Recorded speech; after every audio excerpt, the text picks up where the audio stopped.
The idea that demons can take on various forms is far from a new idea. Recent claims by exorcists such as Father Ripperger that the enigmatic gray aliens of modern folklore are, in fact, demonic beings in disguise fit snugly into the long standing tradition of changeling lore.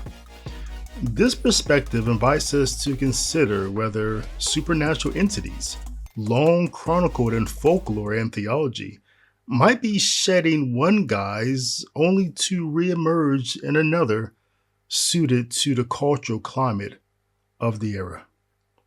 This is David O'Gray.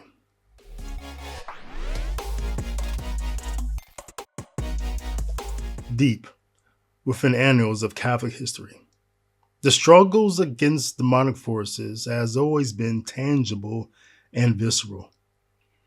Medieval texts like the Ritual Romarum detail exorcisms that resemble liturgical warfare. Rituals performed in candlelight chapels where the glow of the crucifix and the sanctity of holy water were believed to hold back the tide of infernal intrusion. These solemn rites were not mere superstitions.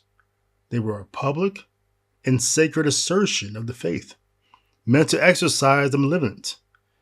Today, Father Ripperger's claim that gray aliens are modern manifestations of ancient demons echoes this heritage, suggesting that even as our symbols change, the confrontation with malevolence remains an age-old battle. Father Ripperger's interpretation resonates within historical accounts of changelings being thought to be a product of a supernatural swap, where trolls, fairies, or demons replace a human child or an adult with a distorted impostor. In Christian tradition, such substitutions were often used as stark illustrations of the devil's presence on earth. Martin Luther, for instance, is said to have encountered a changeling, a boy, whose ravenous appetite, unnatural laughter at misfortune, and tearful reactions to goodness convinced him of the child's diabolic origins, leading him to advocate for killing the child, whom he perceived as a demonic impostor. During the era of the Inquisition, a child's unusual traits were not simply regarded as an anomaly, but as evidence of a demonic compromise. Accusations of being a changeling was a potent marker in a time when superstition intertwined with the fear of damnation. Abnormal behaviors, whether intellectual or physical, were quickly interpreted as signs that a divine spark had been usurped by unholy forces. Relics, a cloth said to be touched by a martyr, for example, were sometimes used as talismans in desperate efforts to expose and expel these malevolent entities.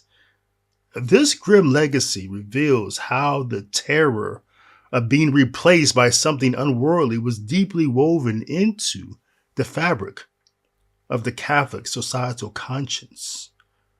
Throughout history, changelings have served as potent metaphors for various societal fears, from the inexplicable to the misunderstood.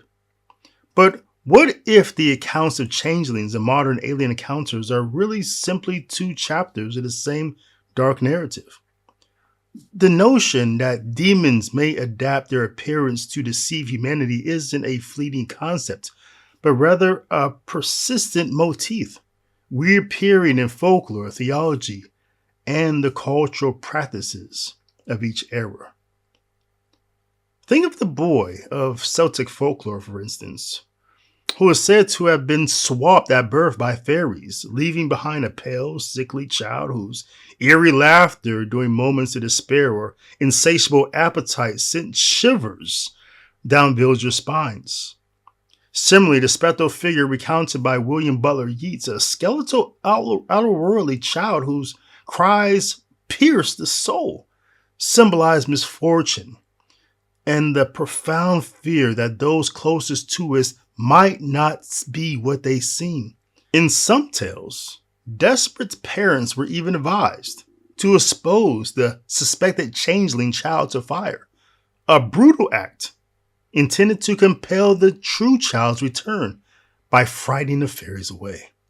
Indeed, people relied on several ways to expose a changeling. For example, they would perform an unusual task in the kitchen, something so bizarre that an ancient supernatural being would simply be compelled to call it out and reveal their advanced intelligence.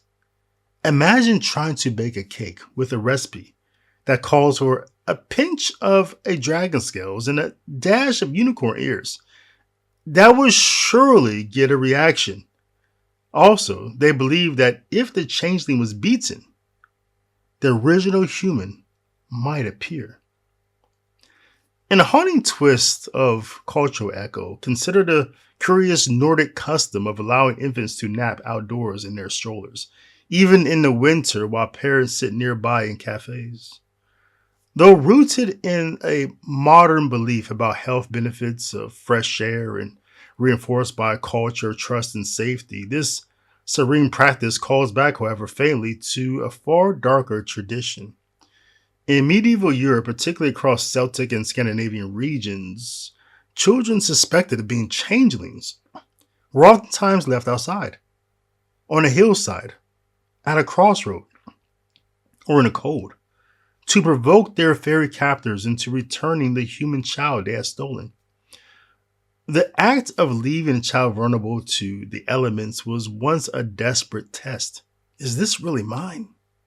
Or something else in disguise? What was once an act of fearful divination has transformed into a gesture of parental confidence.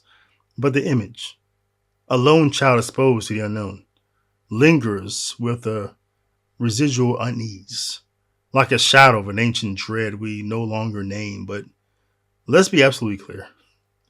This is not an endorsement for frustrated parents to leave their tantrum-throwing toddlers in the backyard and hope the fairies take over. No, sometimes your kid isn't a changeling. They're just bad and and loud. When these historical images collide with modern reports of gray aliens, a chilling possibility emerges.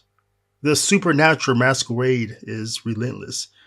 For every modern account of a demonic presence dressed in alien form, there is a centuries-old tale of a changeling, a deceptive impostor born to sow discord and doubt. In Catholic thought, the ceaseless struggle between the divine grace and fiendish deceit is as central as the sacraments themselves. The unsettling parallels between the folklore of changelings and the clinical descriptions of gray aliens force us to confront a disquieting question. Are we merely witnessing contemporary renditions of a timeless conflict? As we piece together these desperate strands, the medieval exorcisms bathed in flickering candlelight, the relentless paranoia of the Inquisition, the chilling modern accounts of alien abductions, we are left with a haunting query. In an age when science and skepticism dominate, might these modern beings be nothing more than the devil's latest costume in a saga that goes back to when the evil one first changed his appearance to be that of a serpent in the Garden of Eden? In the hush of midnight prayers and amid the tolling of ancient cathedral bells, we are reminded that the most terrifying monsters may be those whom seem at first glance almost human. Their true demonic face is revealed only in our deepest, most tormented dreams. Whether labeled demons, fairies, or extraterrestrials, the changeling archetype is a timeless warning that the boundary between humanity and the otherworldly is often far more fragile than we dare imagine. This is David O'Gray.